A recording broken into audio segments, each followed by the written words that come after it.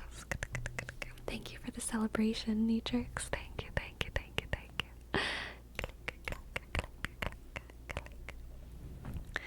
Why is it cringe? Because of the lyrics, the music, or something else? I don't even know. It's cringe because it's the lyrics. The lyrics are definitely cringe. The hand movements are also cringe. Let me see if I can remember. There's a lot of old church songs that have hand movements. I'm trying to remember the... He came from heaven to earth to show the way, from the earth to the cross, my debt to pay, from the cross to the grave, from the grave to the sky. Lord, I lift your name on high. Do y'all remember that one? He came from heaven to earth to show the way, from the earth to the cross, my debt to pay, from the cross to the grave, from the grave to the sky. Lord, I lift your name on high. So classic. I remember that one. I'm glad y'all are with me. It's so catchy though. Does that one have verses? Can't remember if that one has verses. He came from heaven to earth to show the way, from the earth to the cross, my debt to pay, from the cross to the grave, from the grave to the sky. Lord, I lift your name on high. We just pulled the organ out and sang shit from the 1910s. Dude, I loved those masses too. There's verses. I wish I could remember them. The most repetitive one that my elementary school went hard with was My God is an Awesome God. My God is an awesome God. He reigns from heaven above with wisdom, power, and love. Our God is an awesome God. And our music director played the keyboard, but he had like an organ setting on the keyboard, and between every I don't even know if that's a verse. I guess it's a chorus. That was the only part of the song. He would go like dun dun dun, and he would go so hard on those chords. Dun dun dun. Our God is an awesome God. He reigns from heaven above with wisdom, power, and love. Our God is an awesome God. And the school would go wild for Jesus.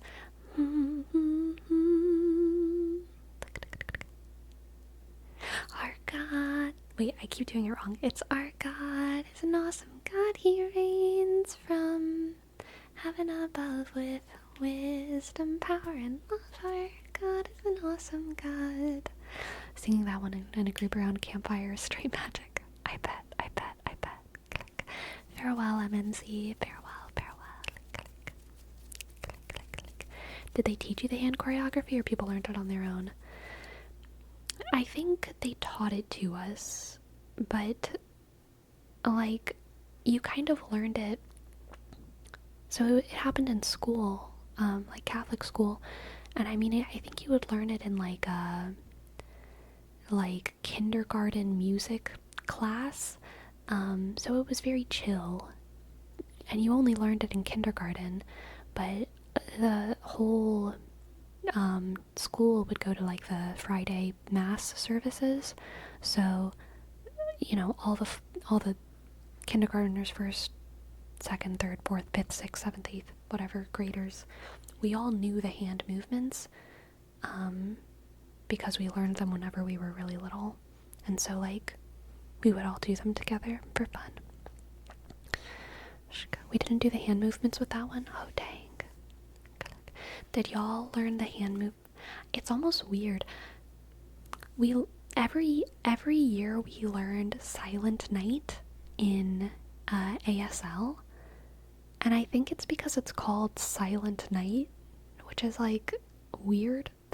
I mean, I guess it's kind of cool that we learned how to do a song in ASL, like every year growing up, but it's funny that they chose Silent Night. I don't know, it's kind of just like on the nose or something, but I don't remember it. It's like Silent Night. I think this is night, but maybe not. No, this is holy. Holy, oh night. All is calm, all is bright, round yon virgin mother and child? I don't remember. Holy infant so, oh this is tender and mild. I started too high. Sleep in heavenly. I don't remember what peace is. Peace. Sleep in heavenly peace. I learned "O come all ye faithful" in Latin. Oh, that's pretty cool. I definitely did not do that. Y'all had weekly mass. Makes sense that you eventually learn it. In my school, we had mass only during special dates. Oh, wow. Yeah, we had weekly mass at school on every Friday. And then we had Sunday mass at home. So I went to mass a lot as a kid. I love mass, and I'm sure that's part of why. It was very much part of my normal, just going to mass. Do you still go to church on Sundays? I do. I do go to mass on Sundays. A lot of times I hit up that 5 p.m. Saturday mass instead. I also am a huge fan of daily mass. There was an era where I went to daily mass every day. I am not in that era anymore. Would that I was. Now I've replaced mass with the gym. But I do still go to daily mass. Probably like anywhere between 1 and 3 times a month. I hit up one of those random days in the mornings, on top of the Sunday mass, just because I like it. I really like those tiny masses. I like daily mass more than Sunday mass, because Sunday mass is kind of crowded, and daily mass is quaint. It's quaint, and I like it. Yes, exactly. It is a different vibe when it's not as crowded. Whenever I lived in Baton Rouge, and God, if there is anyone in this chat who is Catholic and in Baton Rouge, I think it's Our Lady of Mercy. It might be. I think it's Our Lady of Mercy. They have a 24-hour adoration chapel, which in Louisiana, in almost any big city, you're gonna have 24 hours adoration somewhere. And even in some small towns, you have 24-hour adoration, which is such a blessing. And I wish anywhere here had 24-hour adoration. Oh my God. Oh my God.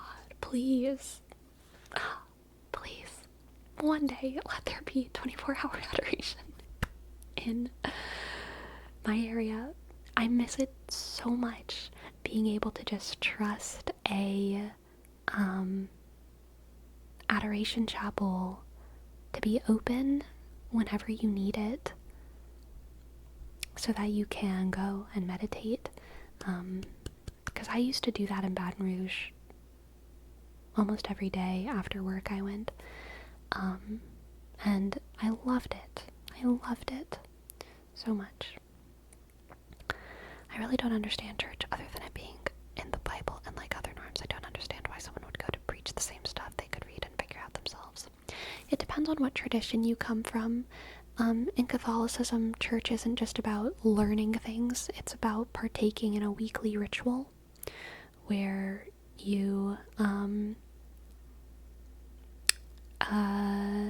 participate in the weekly sacrifice of the Mass and you witness one of the greatest miracles that we have on earth, which is the transubstantiation of the bread and the wine into the body and blood of Jesus, which is just magnificent to witness. And you cannot witness that at home because it has to be something that a priest does. And so Mass is the opportunity to witness that and participate in it and to receive the Eucharist and to commune with the body of the church. During catechism, the priest made us sing a song about giving flowers to Jesus and poop to the devil. I love that. Yes. Give poop to the devil. What's that? 24 hours straight? So adoration is a Catholic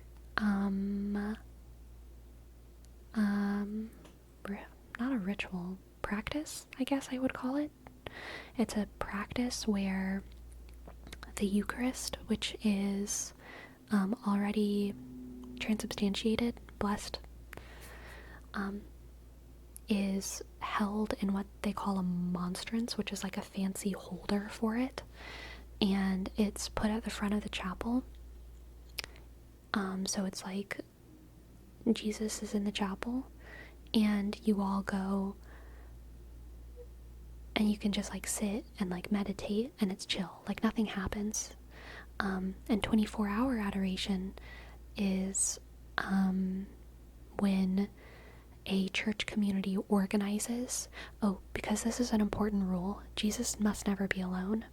No consecrated Eucharist should be presented to an empty chapel. Super sad, super depressing, super big no-no, super big, never gonna ever happen. So 24-hour adoration is when a church community gets together to organize shifts so that the community can be sure that there is always someone present in the chapel, always at least one person present in the chapel, so that the community has 24-hour access to the chapel, whether they want it for 10 minutes, 15 minutes, or 5 hours straight. Most churches do 30-minute or 1-hour shifts if they organize a 24-hour adoration thing. A lot of monasteries will do 24-hour adoration, especially if they're larger monasteries like Dominicans or Benedictines. A lot of Carmelites wouldn't, because there's only 13 to 20 of them within a monastery, so they all have work to do. So they might only one day a week have adoration. But there's so much to do within the monastery that a lot of times Carmelites just don't have the kind of freedom of labor for someone to always be adoring. But some of the bigger monasteries will have 24-hour adoration, or they call it perpetual adoration traditionally. The traditional term is perpetual adoration. You could probably find something like that in Croatia. I imagine they take religion as seriously there as their neighbors. Yeah, I've heard that Croatia's pretty for real serious about that stuff. I think that's not necessarily about going to listen to what you could read on your own, but to share feelings of being there with the community and to be in a special place. Yes, definitely. But like, why is it so important when they get the bread from some store and something? So I can't speak to other churches, but in the Catholic Church, they do not get the bread from the store. It's usually made within monasteries and shipped around to different churches, and either way, the bread doesn't matter. What matters is when the priest turns it into the body of Christ. It is not the body of Christ when it's in the store, but after the priest does his little magic on it, it becomes the body of Christ, and that's super cool. That's super cool. I've seen those. I think I've seen those here, but I've mainly seen them in small chapels in places like hospitals. I don't know for sure if that's an adoration chapel or if it's just a 24/7 chapel. You would know if it's a Catholic adoration chapel if they have the Eucharist in a monstrance. Then it is a Catholic adoration chapel, which is a specific type of chapel. A 24-hour chapel just might be like a place that's open and cozy for meditation, but an adoration chapel specifically has the body of Christ. Perpetual adoration sounds so cool.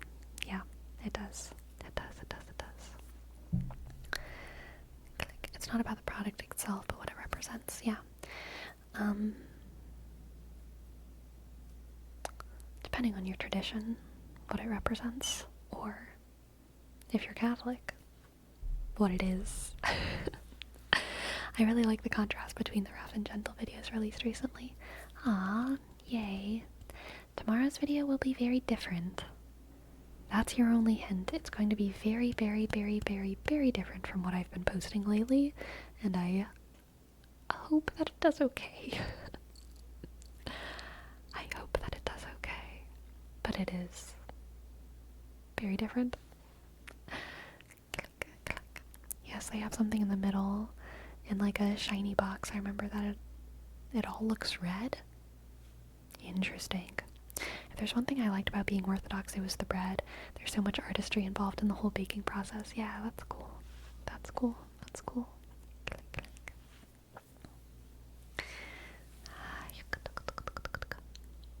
I know from when my dad was a preacher, we got our unleavened bread from a Jewish market and the grape juice from Kroger. Very nice. Very nice, very nice.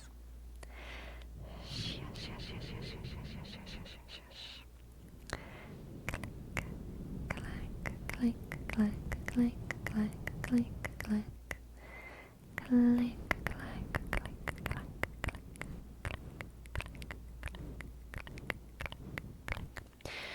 The point of the Eucharist being bread is that it is an unspecial item that is massively accessible. There has been many people, there's been many things barring faithful Catholics from not being able to participate in their ritual, but throughout history, very seldom has the issue been not having access to bread. Most people like always kind of have access to some morsel of the cheapest version of bread. I mean, even today, the Catholic Eucharist is like it's wafer thin, probably the maximal water content that you could possibly manufacture into like being bread. It's supposed to be a mundane and simple and cheap product without yeast. Traditionally, it's unleavened bread, yes, because that's what they had in the Passover bread. But I know historically there have been moments in European history where leavened bread was what churches had, so they would do the ritual with, whatever bread they had. And like, I think that's fine, because priests can transubstantiate it. It does make me curious, though. I wonder theologically what the limits are of what a priest is allowed to, like, transubstantiate into the body of Christ. Like, are they allowed to use pumpernickel? Brioche? Cake? Like, is it possible theologically? I don't know. I literally don't know. I need to ask, what's his name? Trent Horn. I was about to say Brett Cooper. Different person. I need to call up Trent Horn and ask him about exactly what a priest is allowed to transubstantiate. KFC. Thank you. Thank you so much for gifting us up to Dominic's D click M shk N X click underscore N H. I'm giving y'all both name trees because I can. K click click F sk C S E shk R B click I dot A. Thank you. Why don't the priests eat the whole loaf and live forever? Why would they live forever on earth when they know that they have salvation on the other side? Zuby UK.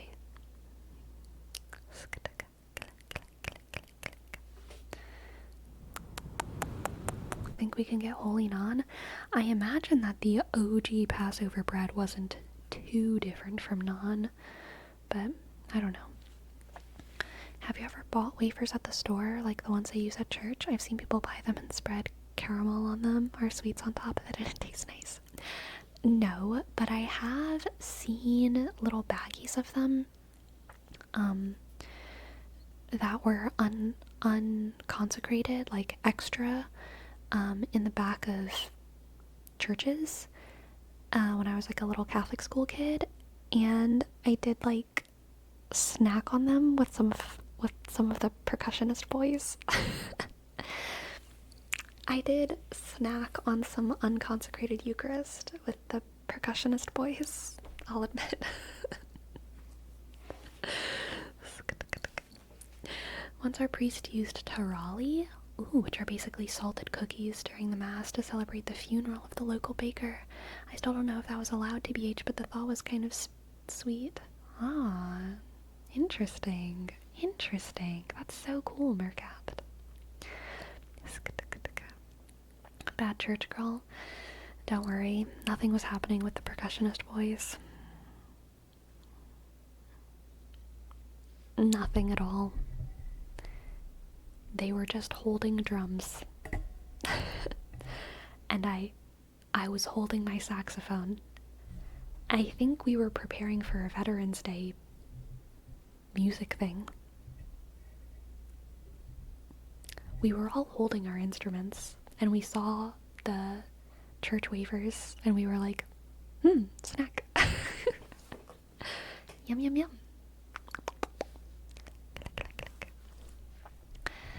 But you had them just plain? Yeah, they do not have very much flavor by themselves. Not at all. Click, click. Click, click. Snack. Yummy snack. Yummy mysterious rack snack. I remember it. It was on a rack.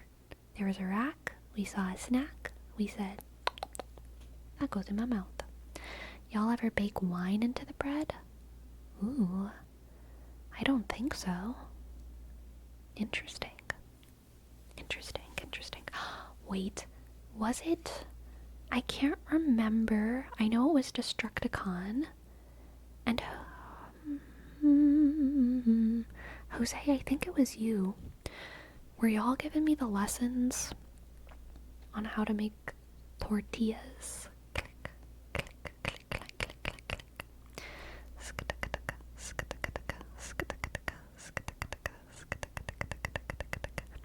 Because I brought... Wait, I'm gonna be right back. Okay? I'm gonna be back with flour.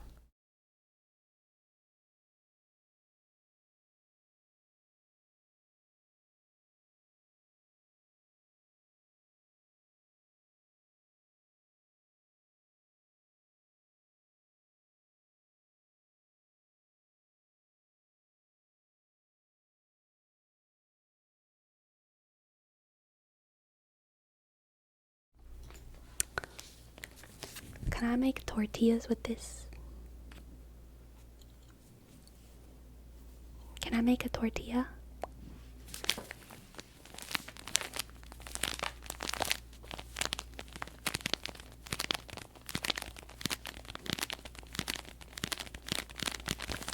They were buy one, get one free. I have two. I have 2 giant bags of this. So I need to make tortillas.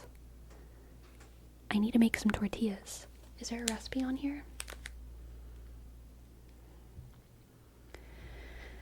There actually is. That's hilarious. Okay, I'm gonna read the tortilla recipe on the back of this bag, and I'm gonna need y'all to tell me if it's a good recipe or not, okay? I'm trusting you. Trusting you, chat. Divide dough into 19 equal... Oh, wait. Instructions for masa, I think, is before the tortillas. Okay. Combine 2 cups of maseca corn masa flour with 1.5 cups of water. Mix thoroughly for 2 minutes until you form a soft dough. Divide dough into 19 equal balls of approximately 1 ounce. Cover with a damp cloth to keep dough soft and moist.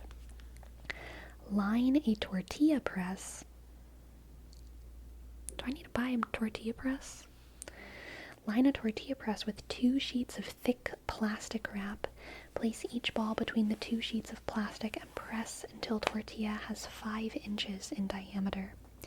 Heat skillet or griddle on medium-high heat. Carefully peel off tortilla from plastic wrap. Cook each tortilla for 30 seconds on each side, turning the tortilla 3 times. Cover tortillas with a cloth napkin to keep them soft and warm. To make tostadas, let tortillas cool down before frying in oil. Makes 19 tortillas. Click, click, click, click, click. You can do it with your hands? Okay. Should I still use like plastic wrap or parchment paper? Or should I just like wet my hands and go hand to dough? Hand to dough?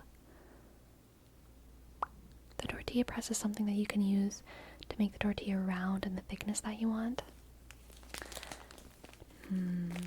I have a rolling pin. It actually, the actual bag itself smells like the baking aisle of the grocery store. Maybe it smells like the baking shelf of my pantry cabinet. I feel like it smells like brown sugar, which I know is not the flour, but it smells like brown sugar.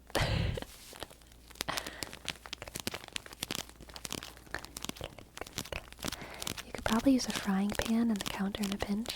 Good tip, good tip.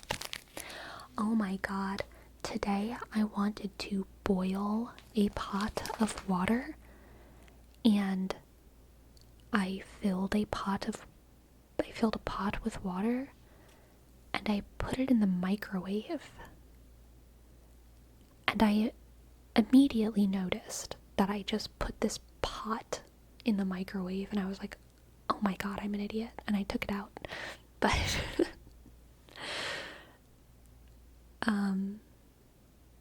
it was definitely a moment. It was definitely a moment.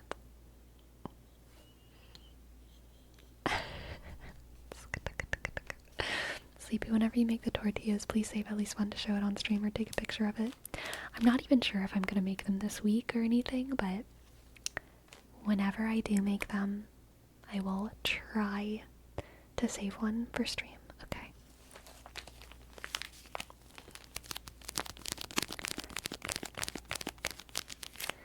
After you learn how to make tortillas, you can make gorditas. I don't even know what a gorditas is.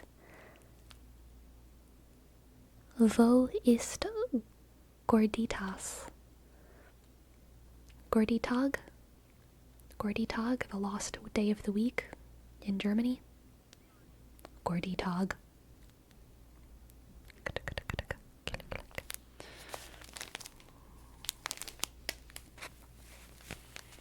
Ah, thick tortillas. Interesting. You can also mix that flour with regular wheat flour. I do have wheat flour.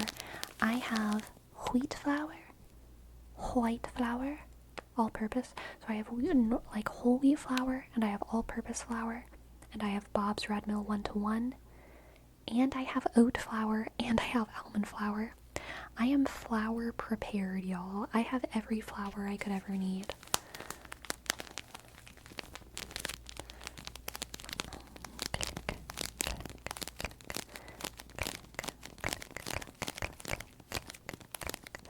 What would you eat the tortillas with at home? I actually don't have too many, like, tortilla fixins at home, honestly. To be real, I don't have tortilla fixins. But, like, I have kimchi. Kimchi tortilla? A kimchi tortilla?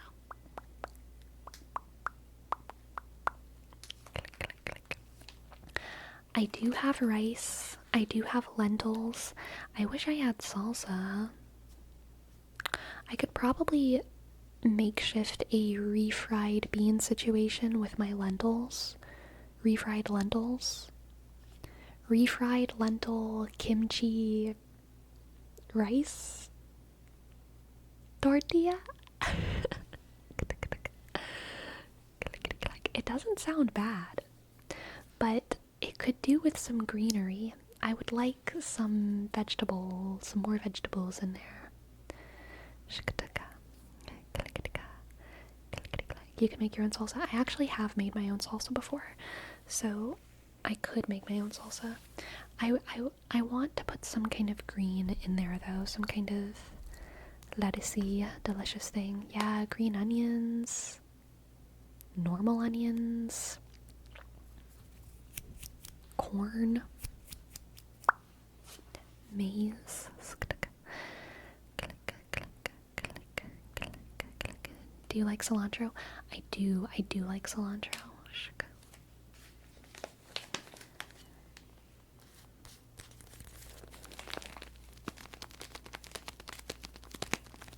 Don't fill the corn tortillas with corn. Is that bad? Am I not allowed to put corn in my corn tortilla? I feel like authentic people put corn in their corn tortillas all the time. Am I tripping here? I feel like you can put corn wherever you want if you're from the Americas, north or south. I feel like you can put corn on corn on corn. Yellow dinner. Yellow dinner.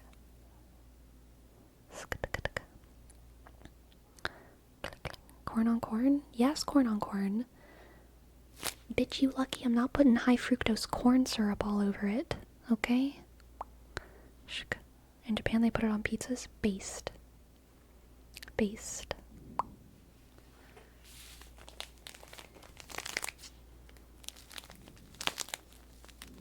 The spiritual successor to girl dinner. Yes.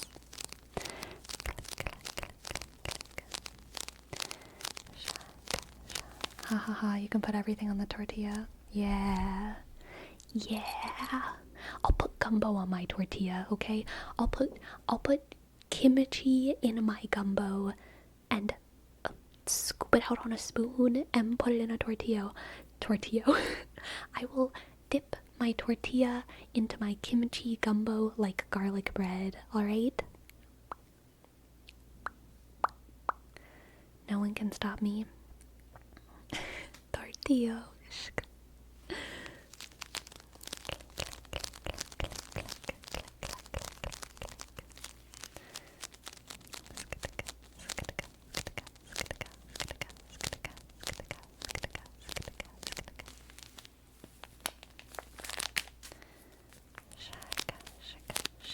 Dip that taco in ketchup, you know it. Again, thank you for your 13 months. Incredible. Thank you so much. A click H G U N click S I dot double L Y Thank you. Morpheus never came into the stream, did they? We need to keep an eye. Chat, listen up. If Morpheus Prime ever shows their face in chat, I owe them a long tarot reading. Okay? Okay. And Bitter Brush, I would love to give you a tarot reading, okay? Let's see. What tarot deck? I want to use the Fae and the Ferns. It's calling to me. It's calling.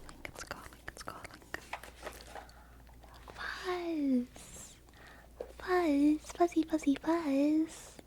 What the heck? Buzz, thank you so much for gifting 10 subs. Thank you so much. Thank you. Pisk, H, click, Usk, C, 21. Thank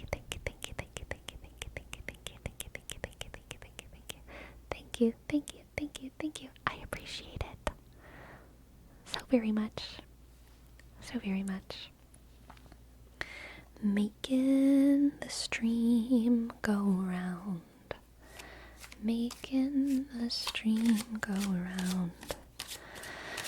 Let's see what the cards have for Bitter Brush.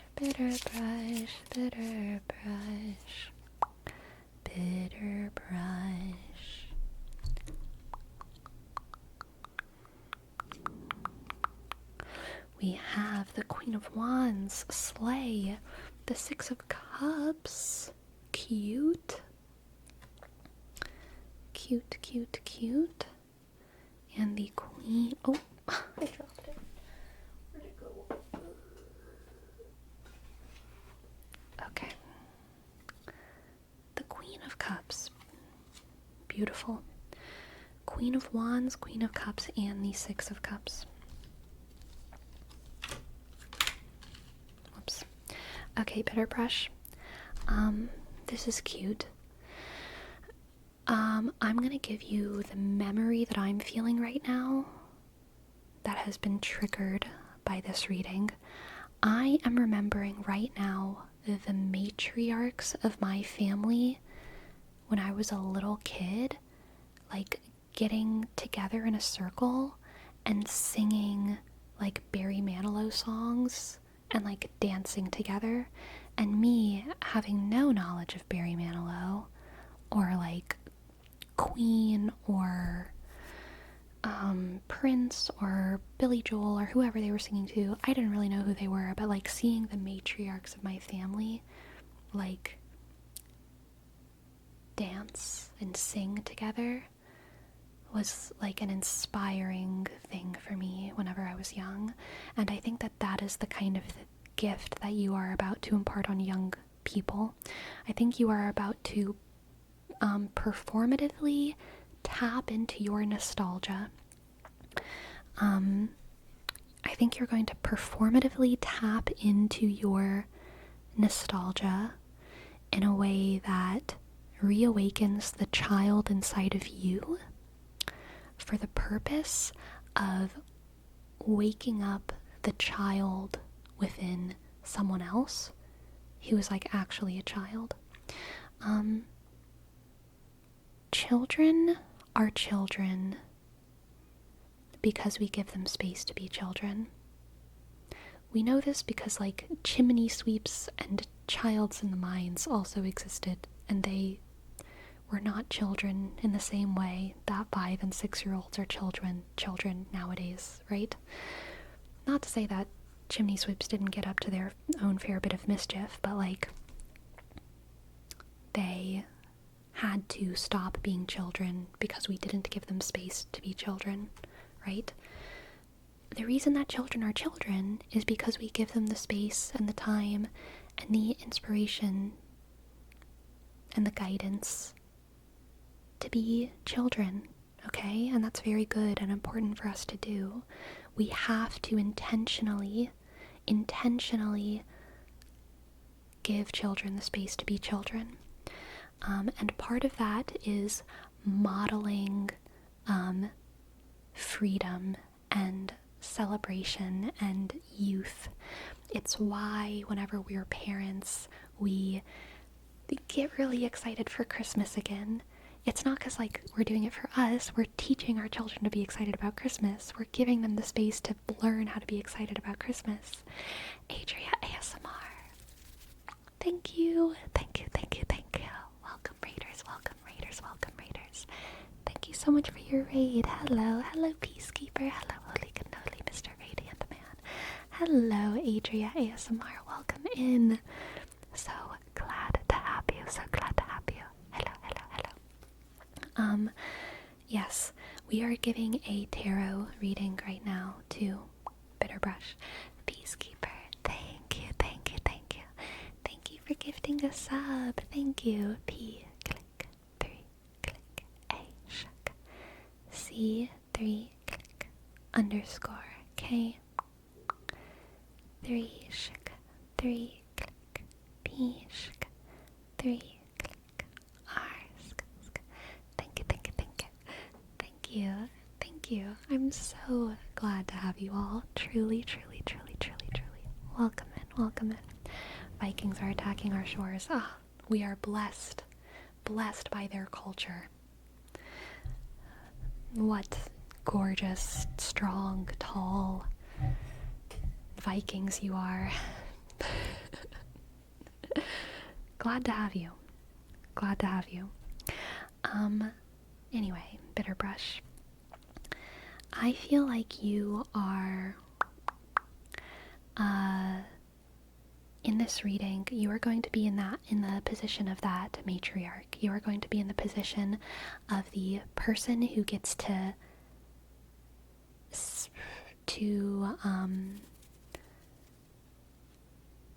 live in your own nostalgia as a way of giving the gift of youth to other people.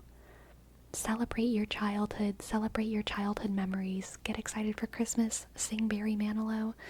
I'm sure, that might be your generation, but sing whatever was the thing for you in high school, right? Whether that was Lady Gaga or Shakira or I don't know, whoever you were into in high school. Sing those songs, dance with your ladies, dance to Backstreet Boys, whatever it was, okay? And do that as a way of modeling kind of youth to younger people in a way that makes it okay for them to let loose and run around, even if they don't really have those memories or instincts themselves yet. Okay, let's get one more tarot card and one oracle card, okay? Four of Cups, Four of Cups, Four of Cups, Four of Cups, Four of Cups. That's interesting. I think the Four of Cups gets at the performativity of it. The Four of Cups is the feeling of, it's the very meta feeling of knowing that you're only excited for Christmas for the kids. It's that meta knowledge of knowing that if the kids weren't here, you would not be excited for Christmas, and that the presence of the youth is actually the presence of the youth is the magic of Christmas, and Santa Claus isn't real, but goddamn are you willing to play pretend, because the magic is real. It's just that the magic isn't Santa Claus. The magic is in your heart, okay? The magic is in your heart. Calm down, chat. The magic is still real. It's okay. It's okay. It's okay. It's okay. It's okay. You're all gonna be alright. Let's get a oracle card, okay? Let's get an oracle card for Bitterbrush, Bitterbrush, Bitterbrush, Bitterbrush, Bitterbrush, Bitterbrush, Bitterbrush, Bitterbrush.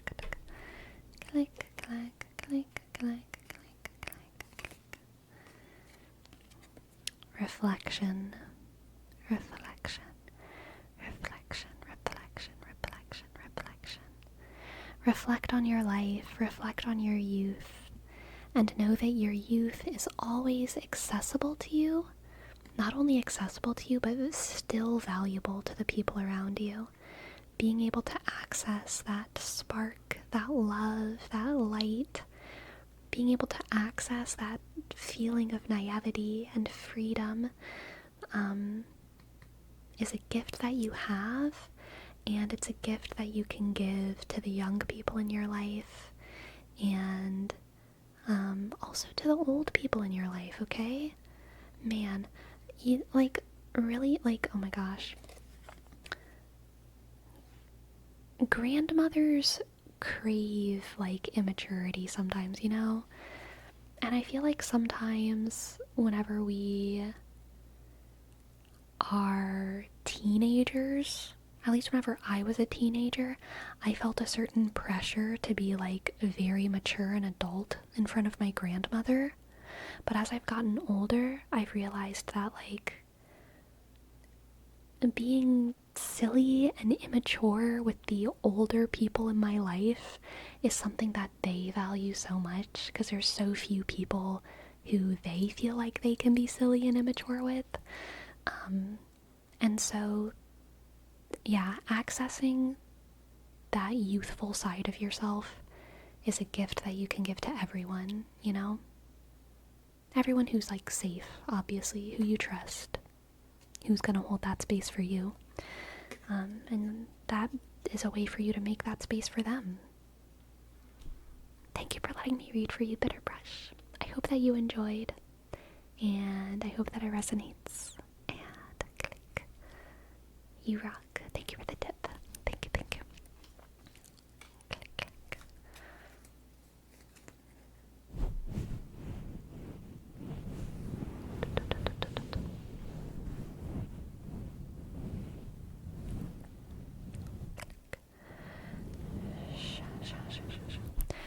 For legal purposes, can you say Santa's not real in Minecraft? Santa's not real in Minecraft. Allegedly. What is on my leg? Oh my god. I think some of the flour, fell out of the bag. It's, on my leg now. Oh my god. It's actually, on my chair, too. My chair has tortilla flour on it.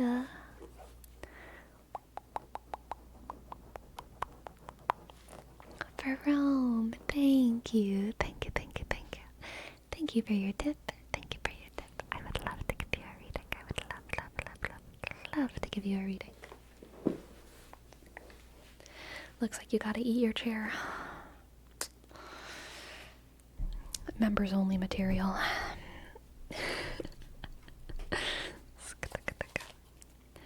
Alright, let's see what the cards have for Jerome.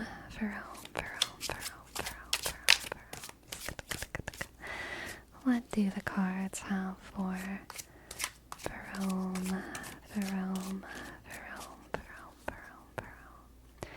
Shook. Click. The High Priestess. The High Priestess. Click.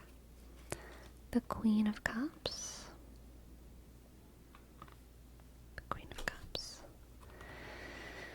The Page of Swords.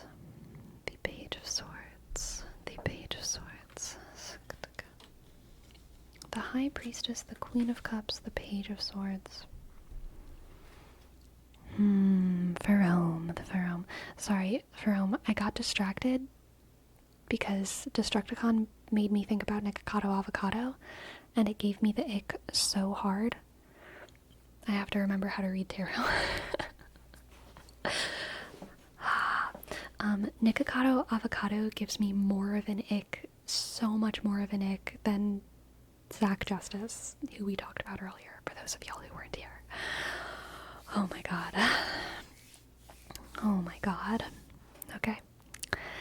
Anyway, for Rome, the High Priestess the Queen of Cups again. Cute. And the Page of Swords.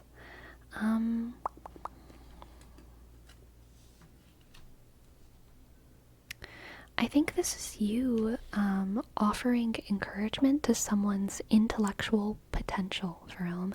I think that you are seeing the intellectual potential in someone else and seeing that they are just at the beginning of some intellectual conquest. And I feel like this is giving... I'm very much going off of vibes with both the vibes of my memories, both with Bitterbrush's reading and your reading, Jerome. But this is reminding me of the way some of my college professors looked at me whenever I would like say random things in class, and I could tell their eyes like lit up in a way that was kind of excitement and also kind of like greed, where they were like, you should write a paper on that. I would write a paper on that and take it to a conference if I wasn't so busy. And of course I never did those things because I was a busy college kid and I didn't care that much. I was just like saying random shit in class. And there's a gift that college professors have, and I would assume people in various fields, where they hear the snippet of a good idea, and if they are a bad person, what they do is like steal that idea, because they are the person who has power and time and control and resources and do stuff. And if they're a good person, what they do is they very subtly nurture that seed.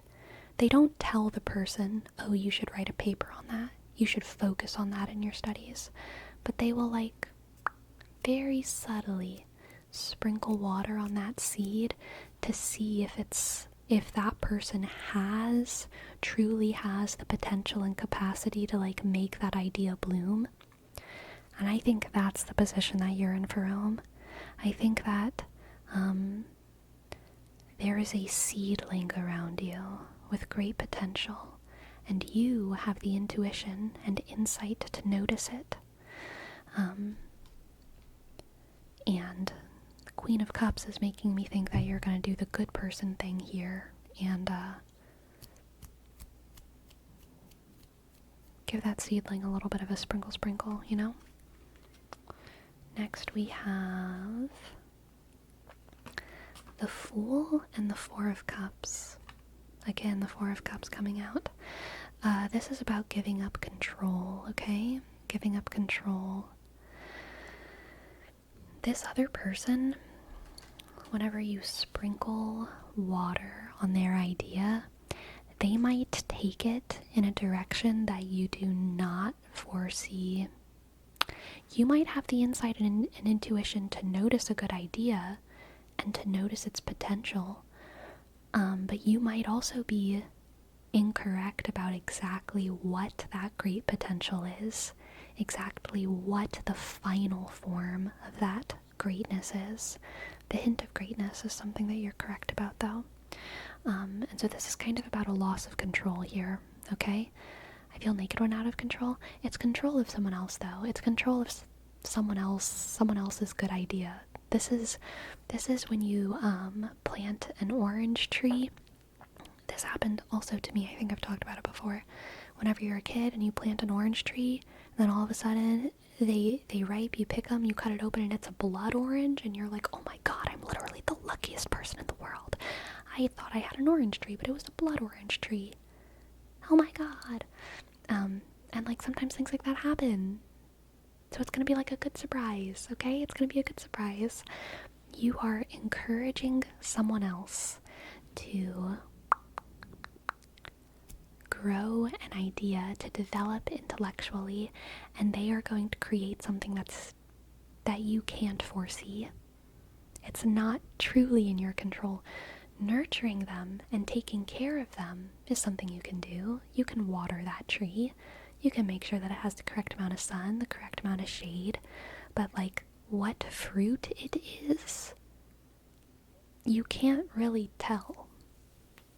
You can't really tell until you cut it open and you eat it. You should not cut open and eat this person in your life, though. That is an extended metaphor. That is an extended metaphor-rooney. Let's get an oracle card for you. An oracle card for Pearl.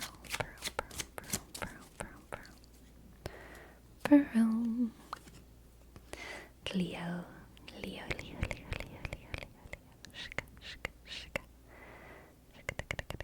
Main character energy.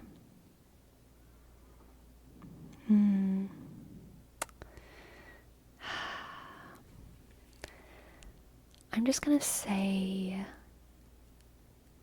what popped in my head, even though I don't really know what it means.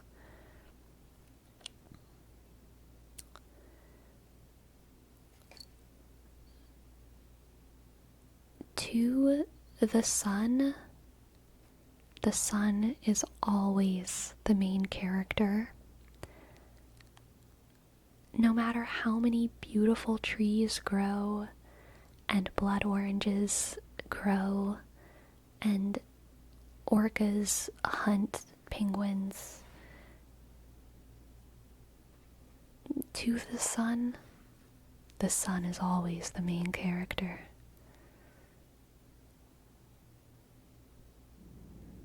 I don't know what I mean by that, Verome, but it felt like it needed to be said. This reading is going all over the place. I'm going to be supporting to control the main character. I'm going from supporting to control to main character. You're not controlling. Okay? You're supporting. Supporting means controlling the surrounding conditions, you know? Supporting is giving the shield. Supporting is giving the speed boost. Supporting is not manning the other person's keyboard, right? Losing control. Yeah, there we go. I don't know if to main character, to the sun is always the main character. No matter how many main characters there are. Do you see what I'm getting at here, Verome? To the sun is always the main character. Even if the sun is kind of just playing support to all of the life on Earth. To the sun is always the main character.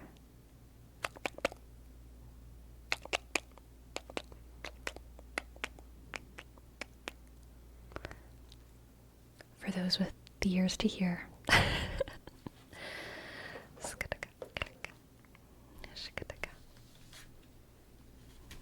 Thank you for letting me read for you, Verome. I hope that you enjoyed. I hope that it resonated. Thank you for your tip. Thank you. Click. Until the sun realizes there's a supermassive black hole. Oh, no. The sun is still gonna make itself a little pity party out of that, okay? That is all about the sun. Sun don't care about the supermassive black hole. Supermassive black hole is literally a narcissist. And the sun is in a toxic cycle with it. And the sun is the main character. Do we care? Do we care about the supermassive black hole? I don't think so. The sun guy sounds like a narcissist to me. Don't you literally dare. You have no idea what they've gone through.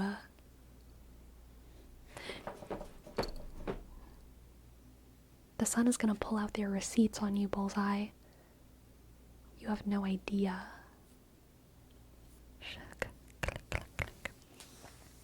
Personally, I really care about the supermassive black hole. You are not invited to the sun's pity party. You are cut out. Okay. Sun guy sounds kind of fire. Dang. Oh, poor me, I'm gonna die one day when the supermassive black hole eats me. Yeah, sun is gonna eat all of us. You don't have to remind us. I feel confused and mind blown at the same time. Ah, lovely. Danke, Sleepy. Honestly, I hope that person maybe gets to grow that beautiful tree and make the best out of it. I'm all for doing what I can to help make that happen. Aw, good. I'm glad, bro. I'm glad, bro. And a magic of a bug. Thank you so much for your tip. Thank you, thank you. Thank you, thank you. Thank you, thank you. I would love to give you a reading. Yes, absolutely. Let's see what the cards have for magic of bug. Magic. I was wondering why my shuffling was like weird. It's because I have the booklet inside of the deck. Magic of bug. Magic of bug. Magic of bug. Magic of bug. Magic of bug. Magic of bug. Magic of bug. Here comes the sun. Doo doo doo doo. Here comes the bug. Queen of Swords. Lots of these queens are coming out tonight. Ooh, Queen of Swords and the Moon. And the Page of Pentacles. Interesting.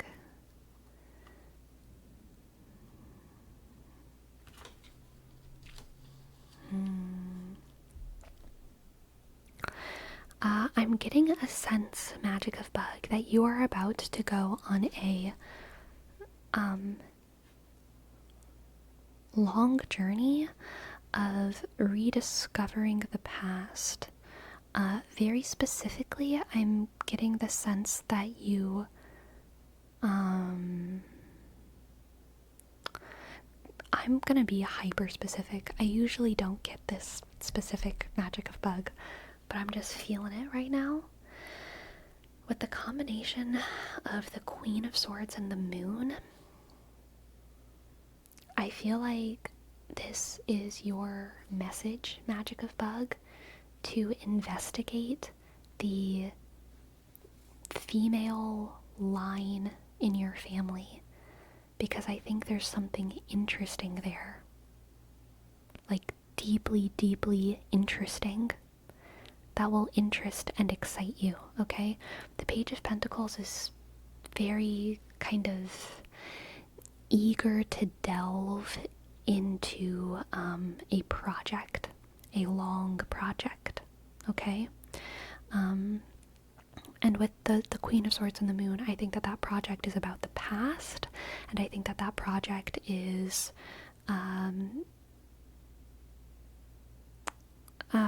I think that project has something to do with very straightforwardly kind of the intellect of women, or the choices that women have made, or the power that women have wielded. It's definitely not welt. Past tense of wield is definitely wielded, but it feels like it should be welt. But it's not. It's wielded. The power that women have wielded. Let's get another card. Justice. Zach Justice. Shug. Justice. You see this blind justice here? Blind justice. This is about you having an understanding and nuanced view of the past, where you're not looking at things as you shouldn't look at the past as these people are good people and these people are bad people. And I mean, you can if you want, but I think what this reading is calling you to look at is the past as just a story that has led to the present, And it will be full of good people and bad people and complicated people. More than anything, it will just be full of complicated people. And the present moment is not a result of good people winning or bad people winning. The present is just a result of complexity and blind justice. Yeah, blind justice. Let's get an oracle card as well. The magic of bug, magic of bug, magic of bug, magic of bug. Pisces, Pisces. Okay, this is bringing us into the future. The Pisces is the most futuristic of all the signs. So with the moon and Pisces, you're going full circle, alright? Oh my god. And the Queen of Swords? Absolutely. You are using the past in order to understand your future. This could be your future, using the past to understand what you feel like is your mission. It could also be using the past to understand what you feel like you should impart on the people who follow you in your ancestral line. And I think it's also like more abstractly just understanding your sort of trajectory, your ancestral trajectory. And it is not something that you're tied to, right? An object in motion tends to stay in motion unless it is acted on by another force. You can act on the force of your ancestral trajectory. You can turn it around, but understanding your past gives you an understanding of your trajectory. The seeing the line behind you helps you see the line in front of you. And I think that doing this investigation into your ancestry will help you understand your trajectory in a way that gives you a more clear, in a way that gives you more agency and autonomy to either follow that, divert from it, adjust it, etc. Okay? Using the past to have more agency and understanding of your future. And when I say your past, I mean your ancestry, okay? The moon was giving me big ancestral vibes in this reading. Thank you for letting me read for you Magic of Bug. I hope that you enjoyed. And I hope that it resonated. Thank you. Lots to think about. Good.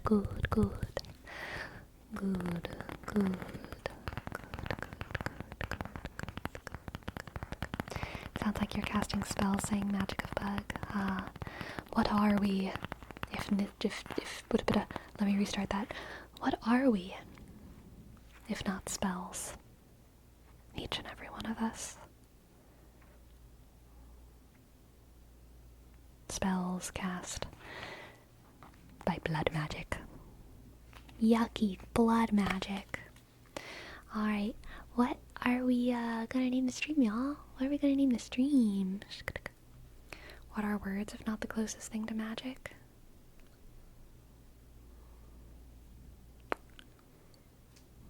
What are words if not the closest thing to magic? Words. Words are words if they're not the closest thing to magic. Sherman, thank you for your prime. Thank you. S H click isk I click M isk N click and click. Thank you. Thank you, thank you, thank you. My cat saw your stream. Now he did a bad on your dress shoes. I'm sorry, Eldar Lalafell. I'm sorry. Humor sensitivity, mental health, and PMS, mass songs, tortillas. Boy howdy, did we talk about a lot. Anna Lasco, thank you for your prime. Thank you for your prime. A, click, N, click, N, click. A, L, A, shake, S, K, click, click. O, W, click. Thank you. Thank you, thank you, thank you, thank you, thank you. Thank you. Thank you, thank you, thank you. Let's see. What shall I name? Humor? Well, first of all, we're gonna spell humor in the American way, because I am American. I am American. Humor sensitivity.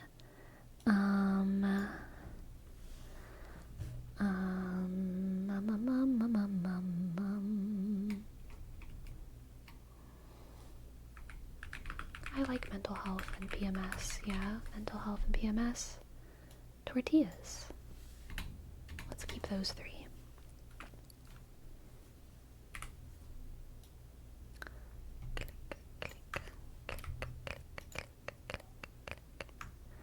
PMS tortillas.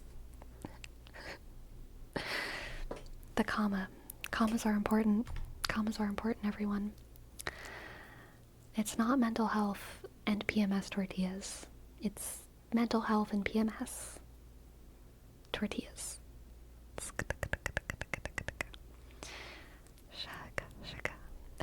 Anime birder, welcome. Hello. 19 months. Oh my gosh, thank you so much, anime birder. Thank you for your sub. A, click, N, sk, I, dot, M, shag, E, B, I, dot, R, D, click, E, sk, R, shag. Thank you. Thank you, thank you, thank you, thank you. Thank you, thank you, thank you, thank you. Okay, who shall we raid? Who shall we raid? Man, I feel like we've been raiding the Mystic Village a lot lately, but they're literally doing tarot right now, and we were just doing tarot, y'all. We were just doing tarot.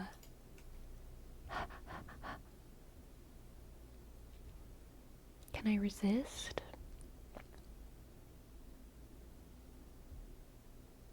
Who else is streaming? Let's see.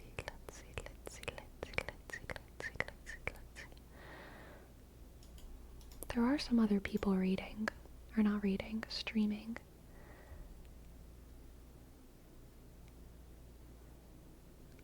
Let's read Spooky Ghost Hands. Wait, no, never mind, they're not doing ASMR. Never mind, I take it back.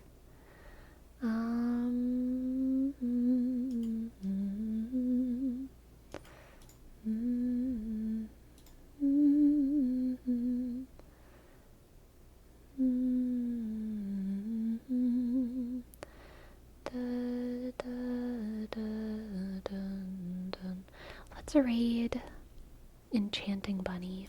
They look like they're doing some cozy ASMR. And they have a headache. It says so in their title. So maybe we can reduce their headache with the sheer force of 300 viewers. Shook, okay? Thank you all for hanging out with me on this stream. It was a lovely one. It was a lovely stream, and I'll see y'all all soon, okay? Good night.